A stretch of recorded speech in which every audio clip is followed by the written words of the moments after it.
Welcome to Chillin' 101. We hope this video helps. You start by confirming the microphone is physically connected and powered. This avoids dead-end diagnostics. Once done, open your system settings directly. On Windows, use Settings System Sound. On Mac OS, choose System Settings Sound. Make sure you have administrator access because system-level toggles require it. You'll now locate the input device list. Select the mic you plan to enable. This step is essential because the system only unmutes the active input device. Switching selects the correct target. Now you select the specific input device and inspect its controls. Choose the mic shown in the input device list and verify it's not labeled muted.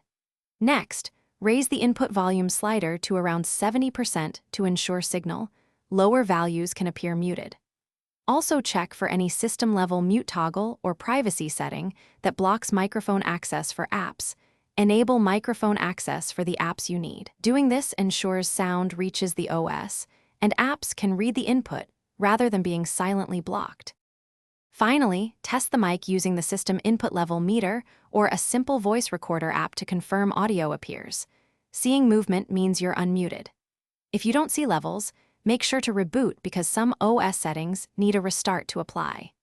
If rebooting fails, update or reinstall the audio drivers and recheck microphone privacy permissions in settings.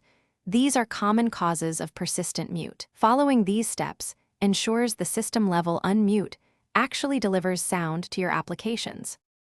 Thanks for watching. Consider subscribing if we helped you.